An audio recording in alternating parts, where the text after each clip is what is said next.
Okay, hello, YouTube and Twitch. This is live. Uh, or it's not, or it's a VOD on YouTube. I'm going to show people all of the games I've ever played against Nigel Richards. There have been 5 of them, and 2 of them have gone my way, 3 of them have gone his way. So, a pretty good record against the GOAT. And yeah, the first time I played Nigel was in Las Vegas, Nevada, 2014. This was a really epic tournament, um, where it was basically just a very stacked, very stacked field. The only better field you get than this is a national tournament field or a world championship field. So as you can see, all these very high rated players, 2000, 2000, 2000.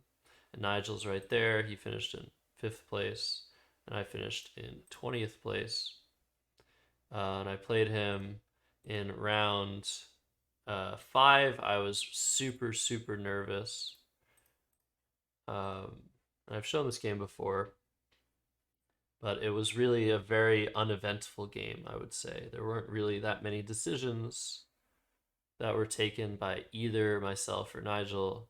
Sometimes you have games that just flow, that the plays are pretty obvious, and there's not um, so much strategizing to be had. So he opens with Fjord. My response, highest scoring play that I saw was Jawing. His response, to dump a bunch of letters, was Gunlock. And here I have a way of scoring a lot of points with Cozy, 54. So despite keeping the 2 eyes, it was well worth taking the points. Nigel gets rid of some more junk, as you can see. He's played off a K, a C, a G, a U, a V, a W, an F, and a J.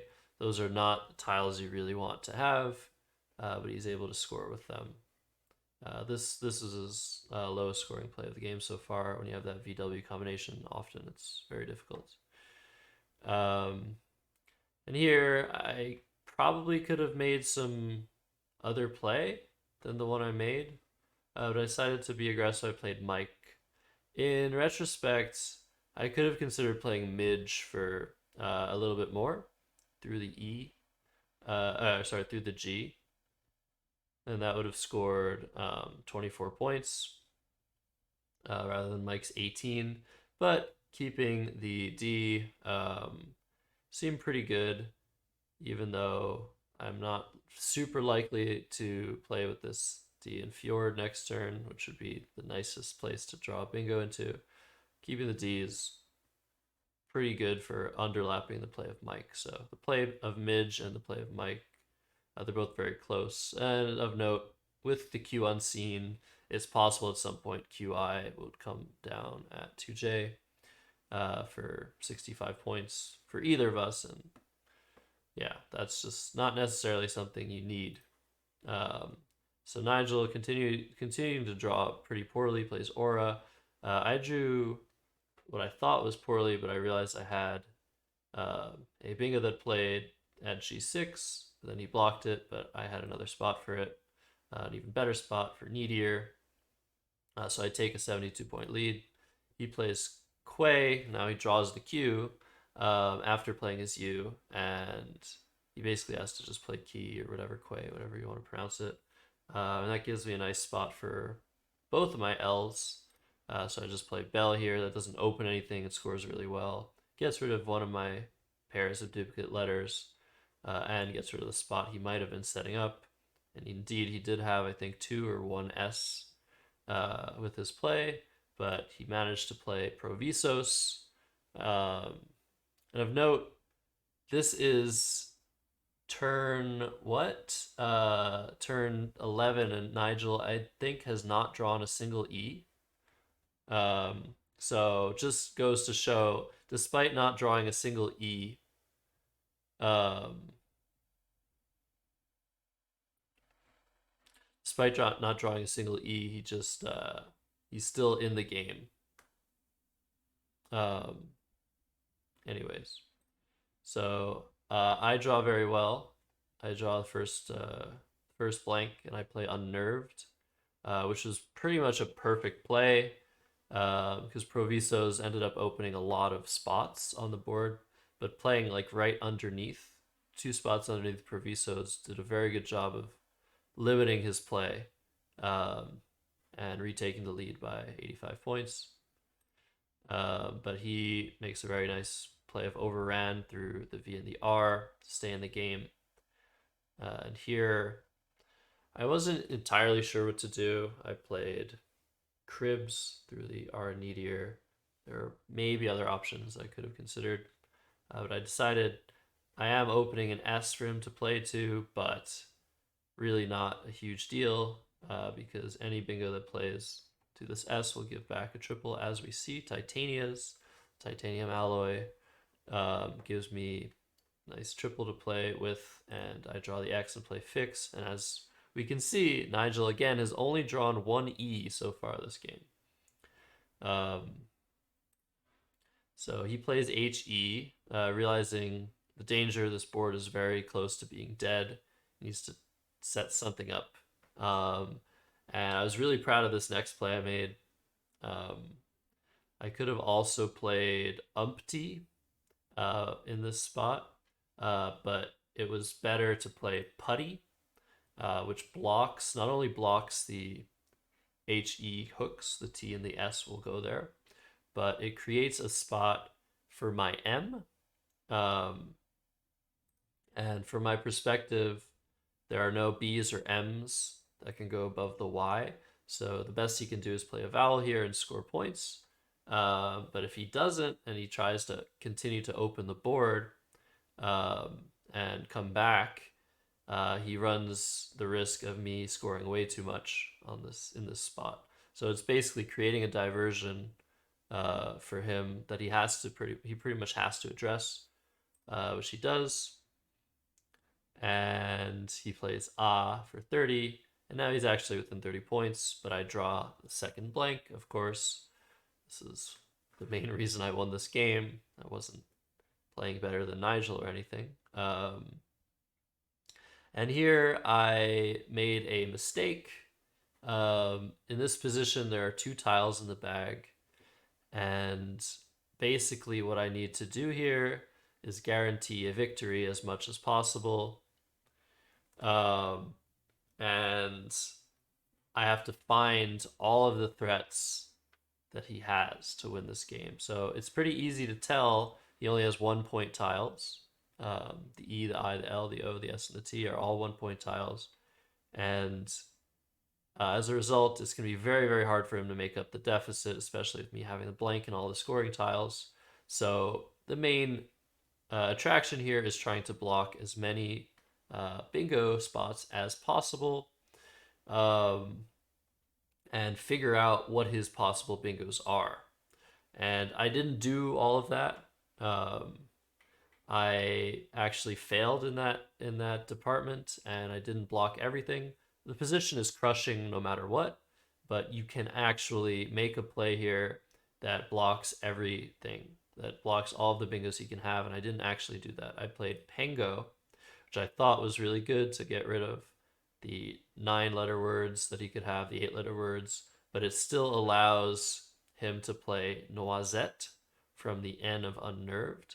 So a very bizarre play I could have made instead of Pengo is Drongo, Drongo, using my blank.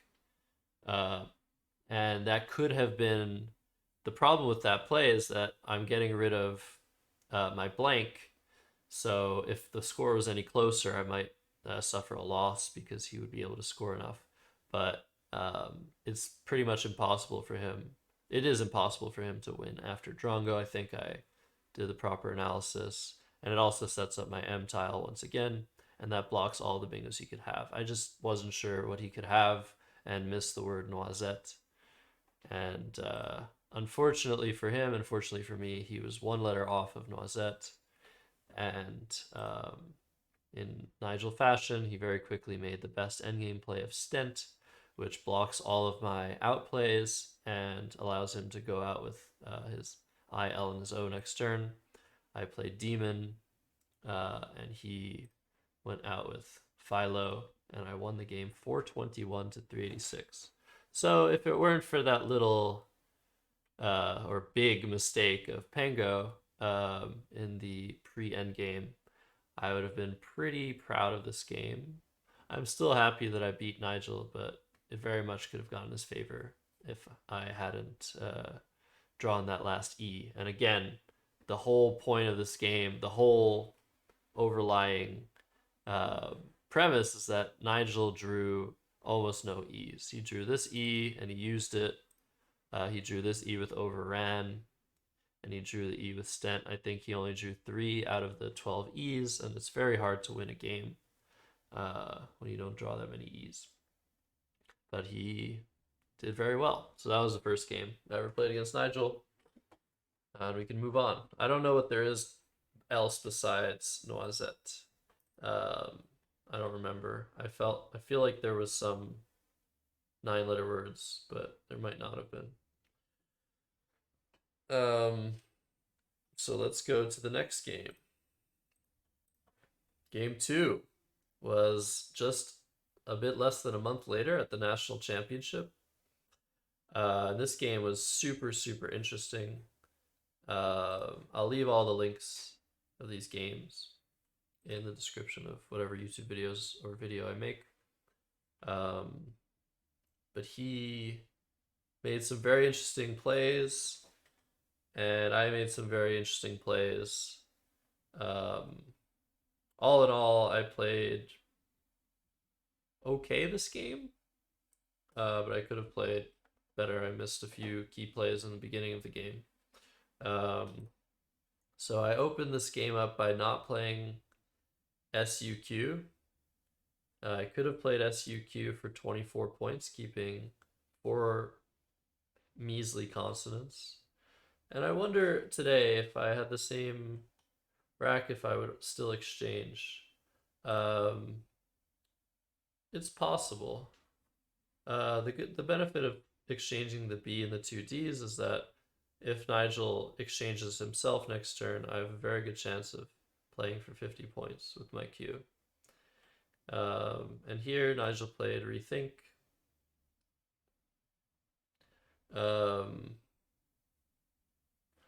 And I responded with Quit. And I don't know if I should have done this. I wonder if I should have kept my Q, but I think Quit was okay. The problem is it kept 3 O's. But yeah, it allows Nigel to make this play of Probe. As you can see, E's are very useful.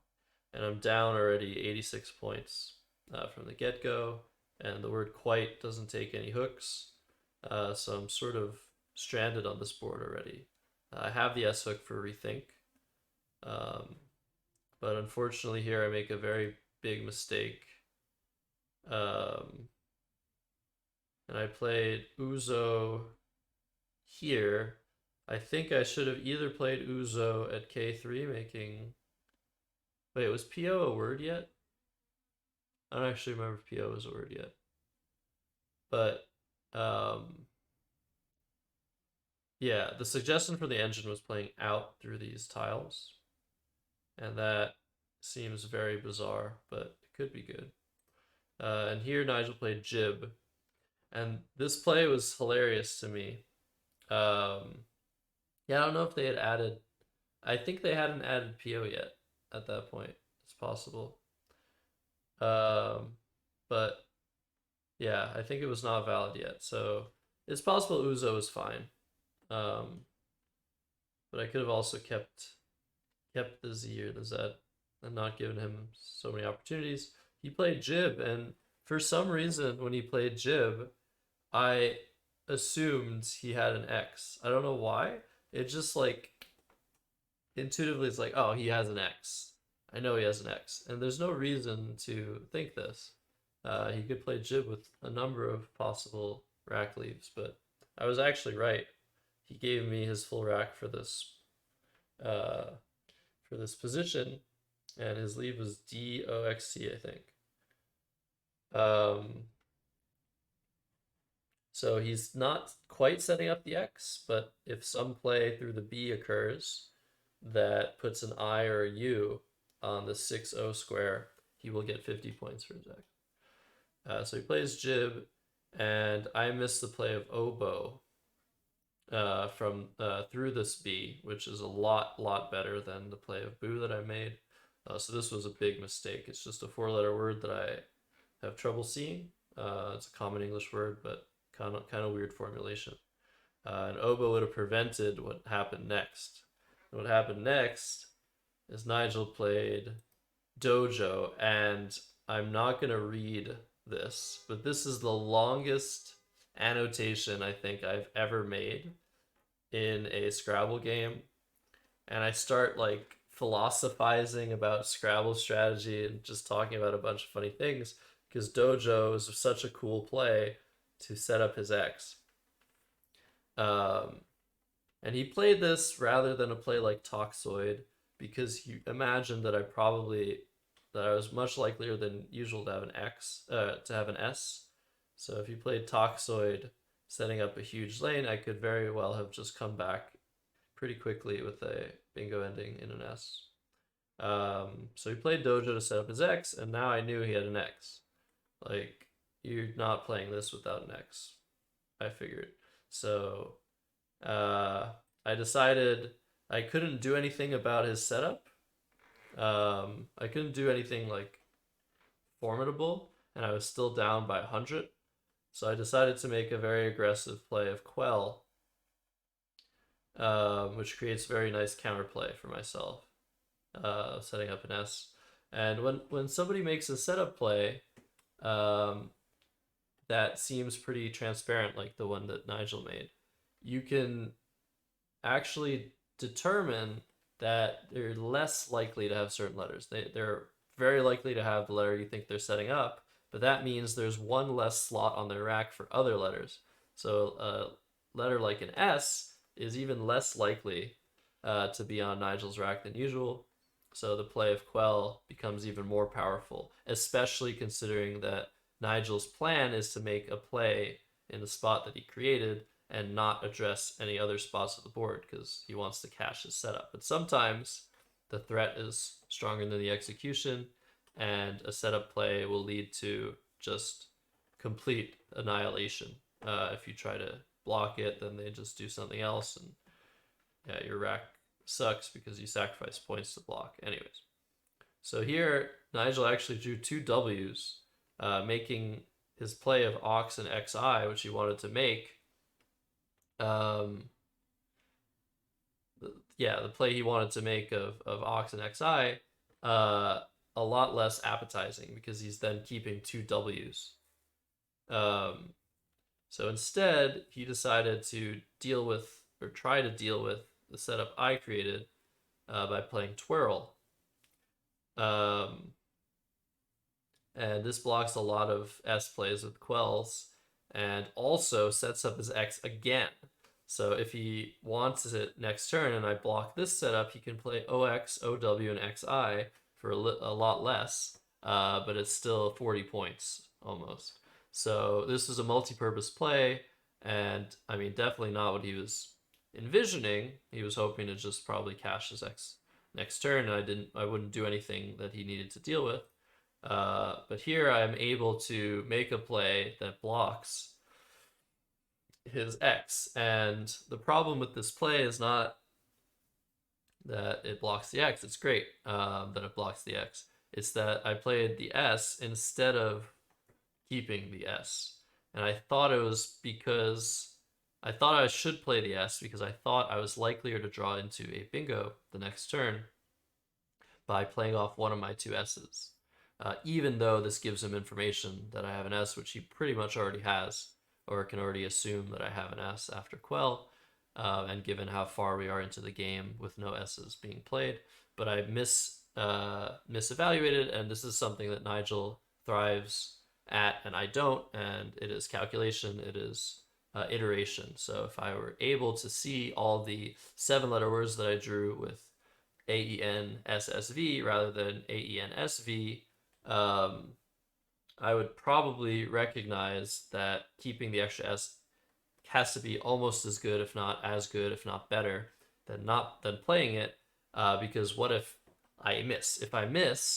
If I don't hit my bingo, at least I have two S's and I can use one of them to score over 30 points with quells, and I can keep the other one for maybe something with rethings, or for whatever bingo I might draw. So this was a mistake, but at least I was able to deal with the setup immediately, or not immediately, but eventually. So Nigel plays down.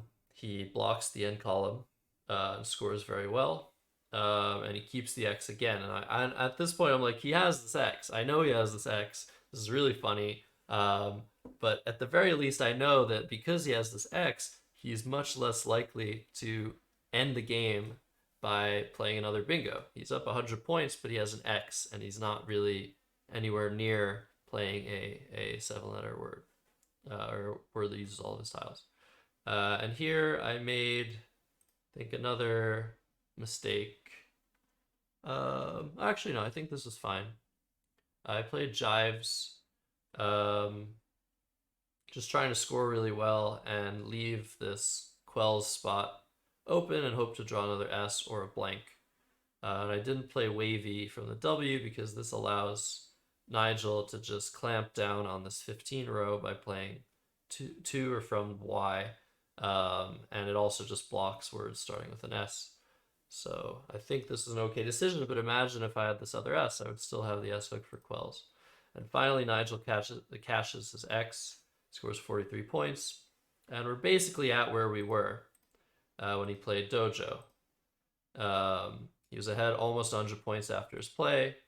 Here he's ahead a little bit over 100 points after his play, and the board is a lot less workable. So it does seem like he actually won with his setup play. He actually gained something from it in hindsight. But it could have been that I drew something sooner. And here I played Canvas, and something actually crazy happened when I played SOP that I failed to mention. We all know Nigel as being pretty much just the best player. Well, he's the best player in the world, and he's just incredibly strong with words, almost never making any mistakes, and the mistakes he makes are transpositions rather than forgetting what is and isn't a word. So these days, if you find Nigel making a word knowledge mistake, you are one of very, very few people. So it was very surprising to me when I played the word SOP, Nigel said hold. And I wondered if he was trolling me, if he was just kidding around, or if he really didn't remember if SOP was a word. Seems like the former is more likely, but either seem very unlikely. So I played Canvas.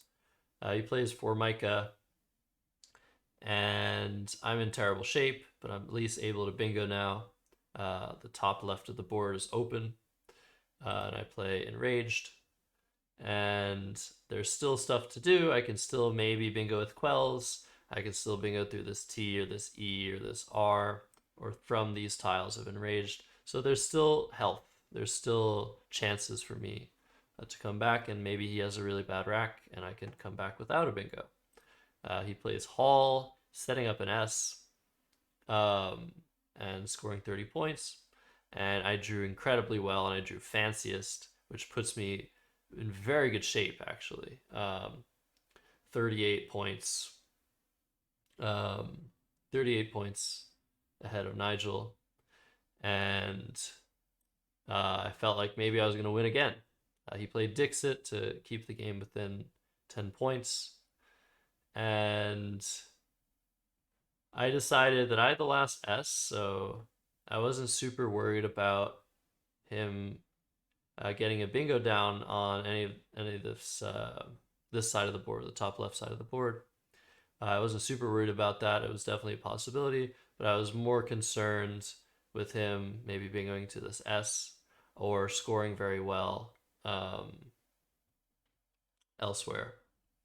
So I decided that I would play Stoi for 30 points to take a 40-point lead, but Nigel had other plans for me, and after a long, uh, long thought, he played Nearlier, and I was just like sort of confused. I was like, why did he take so long to play this? Like everybody else would have just played Nearlier instantly. It's his only bingo. Um, but I think instead of doing the math after, Nigel likes to uh, practice iteration on the previous turn. So I think what he was doing is he was going through all the possible two tile draws. Um, so how many are there? E E E G E I E I M E T E Y. That's 6. 7, 8, 9, 10, 11, 12, 13, 14, 15, 16. So yeah, 16 possible two tile draws, I think. And so he went through all of those and tried to figure out if he was winning all of those end games because, yeah, it seemed very bizarre to me that he would take so long on playing Nearlier. Um, and I almost came back, played Jim, but he won by 11 points. Is there a comment on this game? I don't think so. Doesn't look like there is. Chalcedonics. Um, but yeah, that was the second game I ever played against Nigel, and he won it by 11. So yeah, what was interesting is that Formica created a situation where I had no idea what two-letter extensions were possible. Turns out the RY extension was the only possibility. I wasn't sure if formicate, not fornicate, but formicate was valid. Um, but it wasn't. It's only valid in the international lexicon we were playing in the North American. But this was a very close game, and I shouldn't have really been in it.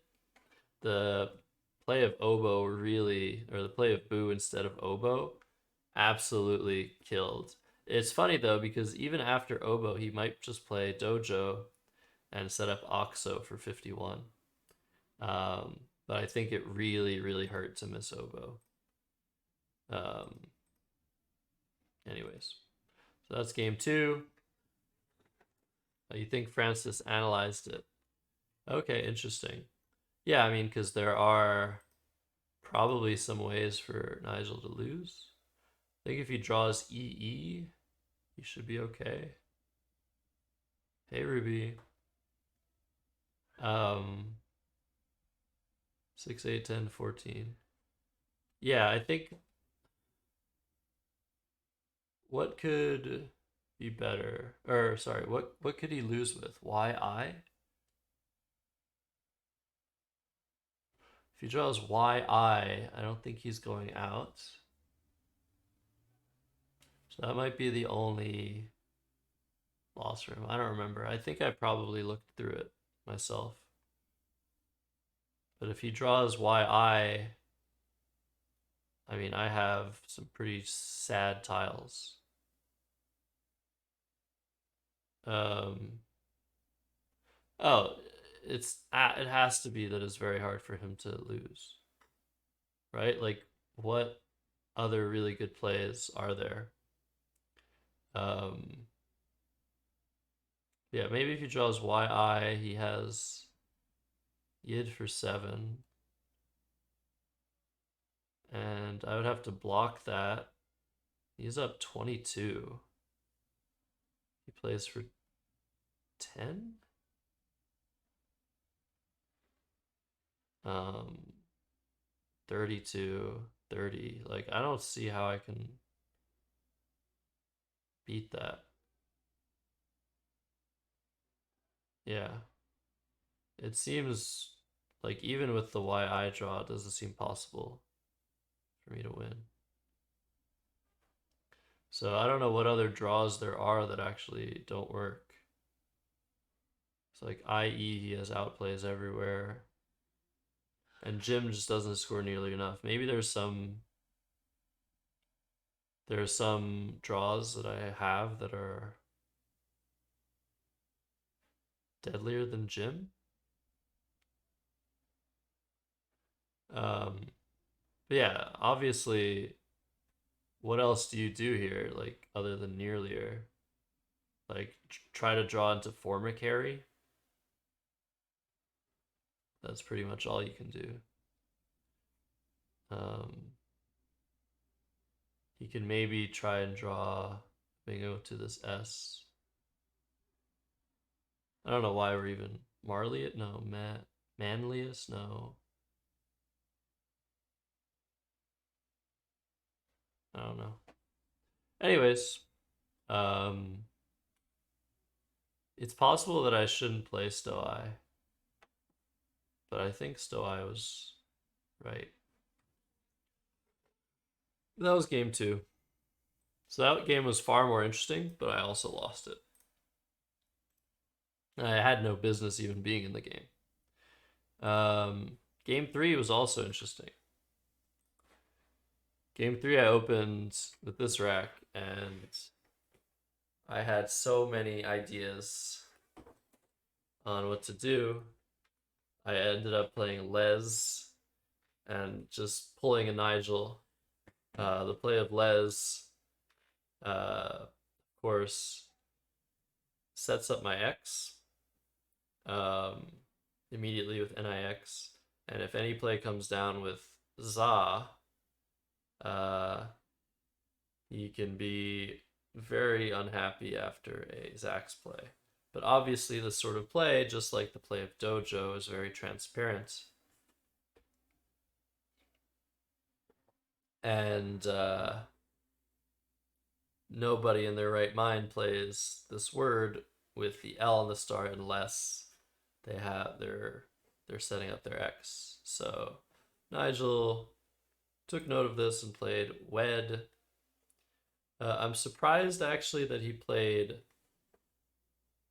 I'm not super surprised, but if he had played Do instead for the same amount of points, that would have blocked me from playing Zax um, next turn. But his reasoning for playing Wed is obviously that he's trying to hit a 7-letter word, making ode or odd, or maybe Weds or something. But probably ode or odd. So it's sort of the same sort of concept as I was discussing in game two, where opponent makes a setup, you create counterplay.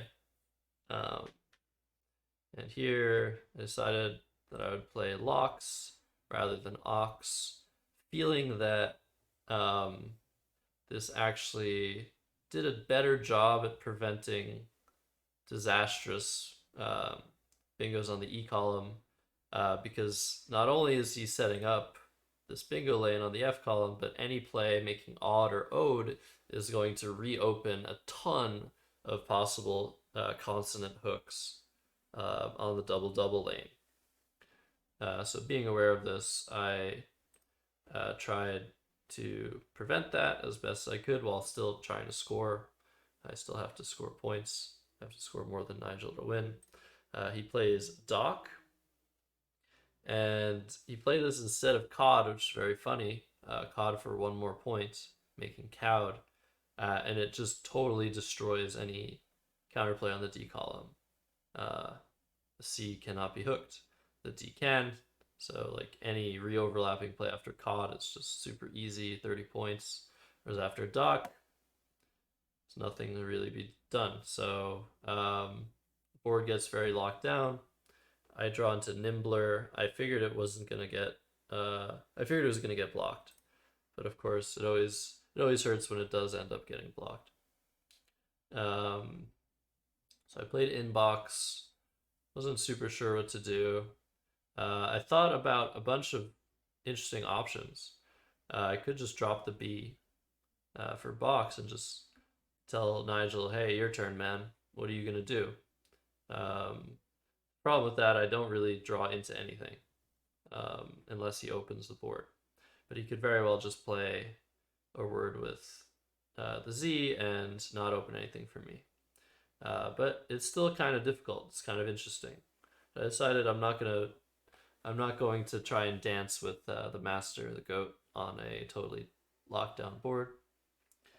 I have a question in chat. Would it ever be the right to play the E on the star in disguise, having an accident opening?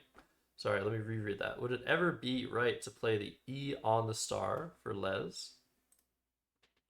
And disguise it as a setup. Um, and I mean, the answer to that question is maybe. It's one of the beautiful things about Scrabble. If you have a meta and the meta tells you, hey, like, you're not supposed to do this unless you have an X, and then you uh, diverge from that meta and make your opponent think you have something you don't have, they might sacrifice an equal amount of points that it is um, worse than playing with the E on the star. So let me rephrase that. If I don't have an X here, Les is probably a few or maybe up to 5 points worse with the L and the star. But maybe the opponent is going to be sacrificing just as much on their next move to block the setup, and you won't actually even have the X. So that is a very good question.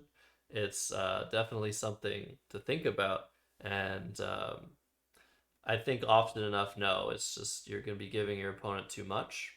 Because any overlapping play at I7 will just block the setup, and it will score a lot more than it would have when you have the E on the star, because the number one rule you learn for opening plays is not to expose vowels next to double letter scores if you can help it, unless you're setting yourself up. But even so, because it's so well known to be a setup, it might just be worse. The downside might just be too much, and you might just want to not do that and not tell your opponent what you have. So it's very, very interesting thought.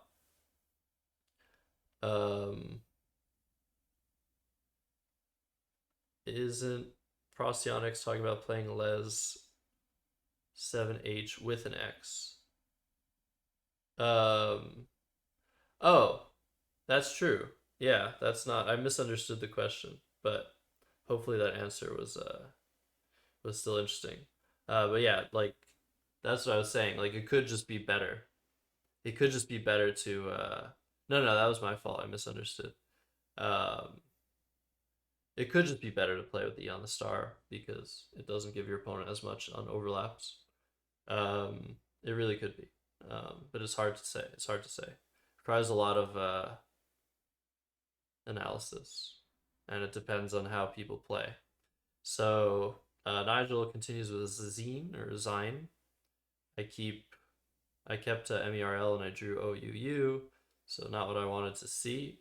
But I'm able to play Ulu, get rid of both of my U's, and not open too much in the process. Then Nigel plays Lipe. This play might look weird. It's like, why would he do this? Isn't he opening a triple? He's not. Lipe has no hooks. And so this is just him getting rid of an I, a P, and an E and trying to be the first person to bingo. So here I played Meropia, not really having the best letters. And I decided that I would just blow the board open here, take a 34-point lead, and hope to draw the first bingo. I was wrong, of course. I mean, his rack was better than mine, and he played eluders. But I ended up drawing the other blank, which was nice. And I just dropped the Q because I'm hitting so many bingos on the 14 row and on the N column that it's okay to block this I and this N for 11 points. And it's better to play QI than score a little bit more with something else because the Q is that bad. But Nigel continues his scoring with Kerfs. He's up 81 points. And I think I made a mistake here. No, it doesn't seem like I did. I was looking for a lot of different things and I couldn't really. I thought I might be missing something. But I did end up putting, yeah, S in the triple lane. But yeah, I wasn't sure if I was missing something. I also wasn't 100% sure if Shagger was a word. So when you're playing a word you're not sure of against Nigel, it's very, very scary. But luckily, my memory served me right, and Shagger was a word. Nigel continues his scoring with Radawas, and I have this very weird set of letters, and I play Vug for 26, keeping FJOO, and hoping to be able to cash my J next turn with Koji from the K. Nigel plays Kiat. I don't actually think this was his real rack. Actually, I'm 100% sure it wasn't, but it was just an automatically generated rack that happened to have the A, the T, and the Y on it, and I forgot to remove the excess tiles. So he plays Kiat and he blocks the spot that I was going for, but I was still able to play Joy, and I felt like I was in really big trouble here. I don't have any good letters, and I'm down by 57 points. So I decided I was likelier to win the game. I was likelier to draw a C than I was to win the game any other way. So I played Joy, creating this huge, huge hotspot for the C. And this is actually what I was talking about, despite it not being asked of me earlier. And this is a fake setup. Most of the time, if someone's playing Joy and Mai, they probably have the C for MYC. Um, so I thought this was fun, and if he doesn't have the C, he's going to be sweating about it. Nigel decides to leave it alone and play in arm.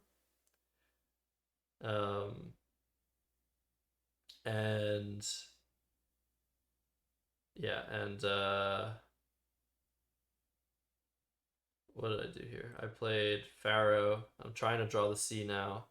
I think Nigel might know from the play of Pharaoh that I don't have the C, but maybe he thinks maybe I still have it and he needs to block it. Or maybe I just have drawn it.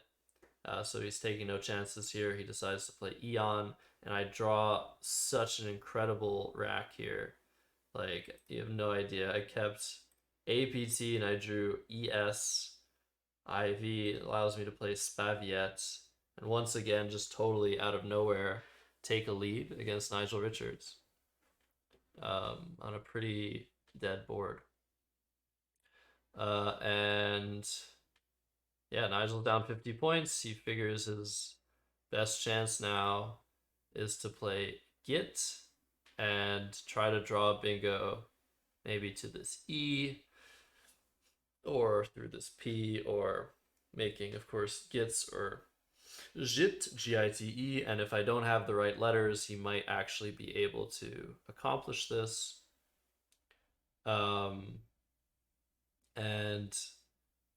he's correct. I don't actually have the right letters to block everything. And so I decide that my best chance is to block as much as I can, block this P, block everything with Gits and Jit, and I played Chow for 6. Mind-boggling looking move. It was the best defensive resource I could come up with. Now there's only 6 spots to play on the 5 row, and he needs to draw something ending in E, which luckily he does not. And played Antics. I just play Bing and he plays Enjoy, and I win by 18 points. So, what was his rating in this tournament? He was rated 2141. I was rated 1929. So I ended up winning this game, and all these 3 games that you've seen have been extremely close. And this was 3 years later. I hadn't played Nigel in 3 years. I had luckily or unluckily avoided him in all of the national championships since 2014. But it was really great to play him again. And actually, I got the opportunity in the same exact tournament to play Nigel yet again. So we were both doing similarly well at this point, I think. I had 10 losses and 16 wins. Okay. So I was still in it.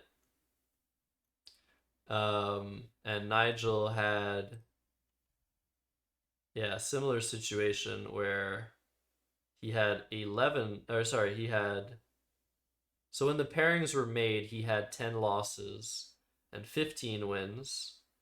And I had um, 16 wins.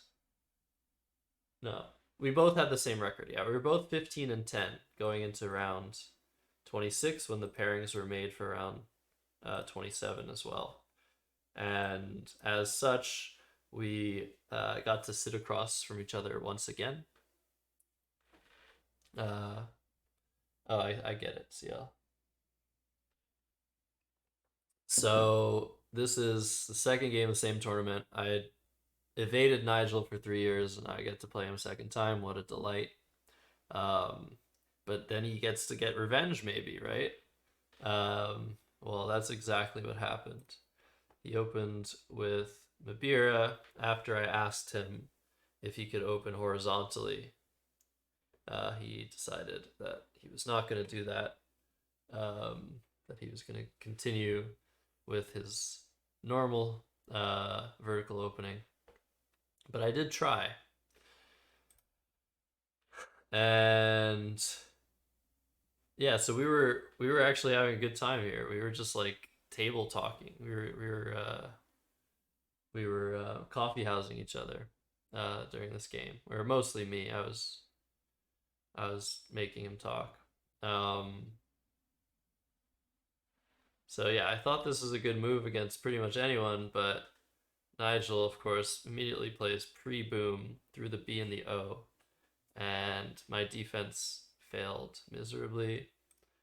And yeah, I resort to having to play airfoil, keeping a lone E on my rack, just hoping for some good bingo tiles. And now I'm already down 40 points. Nigel plays Rotini. And I missed, I guess, my best play um, of Fizz and Za, trying to play a bingo through the R and the T. Apparently, Fizz is the best play because I can draw into triple triples through the F. But um, yeah, apparently this was wrong, but it's probably fine. I made some weird comment about how this was maybe a 1 point mistake if I knew exactly what Nigel had, but I didn't know what Nigel had, so I don't know why I said that. Um, so here I get to play Zinged. Um, and he plays Thereby. And when he made this move, I was like, what the hell is that? Therapy. I just had some weird lapse. And then I realized that this was just a normal English word. But I thought Nigel was just pulling something out of his mind palace that I didn't know. But yeah, thereby is a normal word, Josh. Don't be stupid. Um, and yeah, wet, I think, was totally wrong. It keeps two V's. I really just need to bingo soon. And the best chance I have is getting rid of both of the V's and playing Vav through the A. But I was too drawn to the points. And here Nigel played Pigtails. And I have to play either Vox or Volvas or Vino or Vins. Like my options are all okay, but like in terms of the game situation, I'm just losing. Um, and Nigel bingos immediately afterwards with Lacework, and now I'm down 144 or 135, and I'm not winning this game. And still, I should have played Vins. I missed the word. This sets up a much better spot for me to bingo on the O column and gets rid of one of my ends. So this was another problem, another bad move. And you can't make mistakes against Nigel. But I'm still somehow maybe able to bingo twice in a row. But this is a funny comment. Not only did he draw all of the G's and still destroy me, but he used two of them to bingo. True, still true to this day. I think I had finally in 2017 created my hate relationship with the G. Um, so here I thought I was missing a bingo, but I wasn't. But yeah, basically I can't do anything here. Emu is fine. And then he plays injects, but I'm able to go out with ethnical, and once again with this move, Nigel decided that he was going to hold my play uh, and not challenge it. So just throwing back to 2014, where he did this with a three-letter word. This time, he held the play of ethnical, and instead of challenging it for free, which he could do if he wanted to, if he wasn't sure, he decided that he was going to turn the board towards himself, start his own time, and think about it. And for around 15 seconds, I'm just sitting there bewildered, like, what are you doing, dude? I just felt like he was trolling me again. Because he could just challenge for free. But he was just recalling whether ethnical made it into the dictionary, if it was a word. Uh, and he remembered that it was. He turned to whatever page of his memory bank and ended up saying, okay, I accept. But to me, it's like, yeah, you can hold for free, but you can also challenge for free. So if you're not sure, just challenge the word. But that's not the way that Nigel does things. So the second time in 3 games where Nigel holds my play and does not challenge, and I don't know of any other person that has the same experience.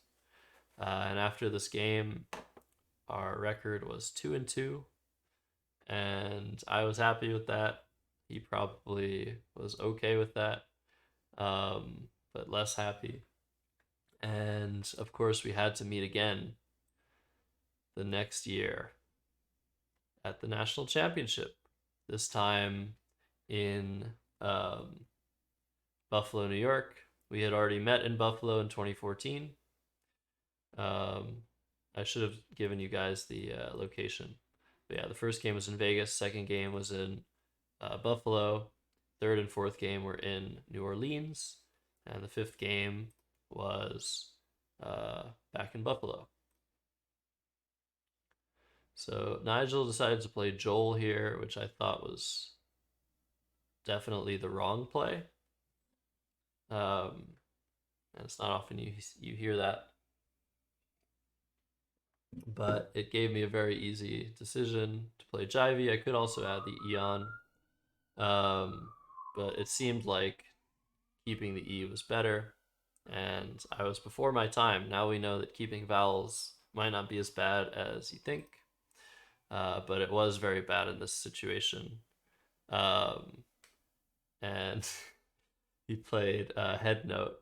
I have a very, very funny comment from the eventual winner of this championship, Joel Sherman, who is right now in my chat, who said he was just being prophetic. Of course, he played Joel, not spelling it quite right, but uh, yes, this was prophetic for sure. That he was going to face an immovable object despite being an unstoppable force in later games. And yeah, this game, it's going fine. Like, whatever, Nigel is up 62. I could bingo, maybe. But now the play of Jivey looks pretty bad because it really cuts off the circulation from the top right of the board. It doesn't really allow very easy opening plays. So he just drops his X here. My comment was OU. And I decided to play Maven instead of this crazy decision to exchange the V. which I never thought of doing. But I think that's probably the best play, just considering that Nigel played off one tile. He's probably much likelier than average to be able to use one of this V, E, or N to play a bingo that wouldn't have otherwise played if I hadn't opened the board. So even when you're behind like this, you sometimes need to make a defensive play um, and just try and bide your time. So I think I should have made the weird decision of exchanging the V. Um, and Nigel bingos with worsened, and I am in big trouble. Um, so I could have played, yeah, Duro in the same spot, just one spot below for setting up an S. But I kind of need things to stay open this game, and if I make a play with Duros next turn, that's blocking this H as a possible place to bingo, so it might not be as good. And if he has himself an S, he can just score extremely well while blocking. So I played Dower. I didn't really want to do this because, yeah, this does block a lot of the board. It's possible that I overlooked some sort of play here. Like, I don't know. I was trying to triple triple. And he plays Trem, which I thought was interesting because it does obviously address this N, which is the easiest way for me to come back into the game is to play across the two triples. But it doesn't fully block it. So at this point, I'm just like, I don't really know what to do. Maybe later I'll try to find a word that still fits through this N and hope he doesn't block it. There was no U on the board, unfortunately, for Urushiol, which is a word that everyone loves if they know the word. Urushiol. Um, and here he plays Pinouches, and the game is over, pretty much, unless I draw some crazy triple triple out of nowhere. And this is probably my favorite moment of me versus Nigel, or me and Nigel's friendship, I guess we could call it, ever. I've talked about this before, but I was just so screwed here. Um, and I didn't know what to do, and I played SI. Um, I'm not entirely sure this is my rack, but it probably was. But I play SI for 15, and I'm just trying to breathe some air into this board, um, create some situations where I can bingo like 3 or 4 times in a row by using the J column first and then the through tiles, or by using the 10 row and then the through tiles. So that was my thinking here. I can't really score anything. And Nigel hesitated a little bit after my play, and he's like, okay, I'll let you have it. And then played Picketed for 86. And I was just like, seriously, come on, man. And what he meant by I'll let you have it is he'll let me have the terrible 60 point lanes that I just created for myself. And he just played an 86 point word to further solidify the game. And now it's just over. Um, at this point, I decide that I'm gonna go for the word cyanites through this N, which does fit. The problem with that is even if I draw cyanites, the play with some quick maths I think scores 140 points. 8 times 9, 70, 76, yeah, 80, 130 points. Which is a little bit less than the 200 points necessary for me to come back in this game. Um, and yeah, he plays Algal. He's unaware that I'm trying to triple triple. I think this is actually not the winningest play for him. At this point, it's pretty much impossible that I'll bingo 3 times, and even if I do bingo 3 times, he'll probably still win anyway. So I think he probably should have just blocked the triple triples with something like LA, however bad it might be. But in round 9 of a nationals, you don't need to make the winningest play in these sorts of positions. You just want to make the play that wins pretty much 100% of the time, but also wins by a lot more. then your winningest play, which LA would probably be, just because it blocks my only way back in the game. But I don't have my rack here, but I was still going for cyanites, and it doesn't matter, but he uh, made a play of ovate, which sort of interferes with the spot, but not really. AM still takes an A hook, an I hook, and a U hook. OR now takes another A hook, takes a T hook. So he's actually created more hooks, and cyanites will still fit, and this time it won't score 130, it'll score 132. That'll win me the game.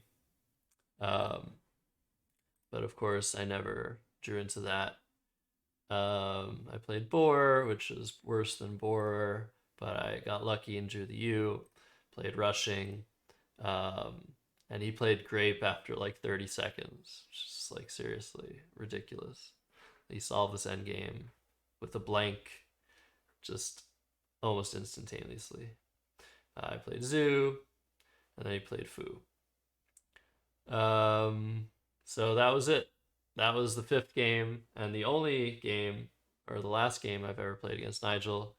He took this one by over 200 points, and yeah, you can't falter against him ever, and you need to draw a lot of the good letters to have a chance.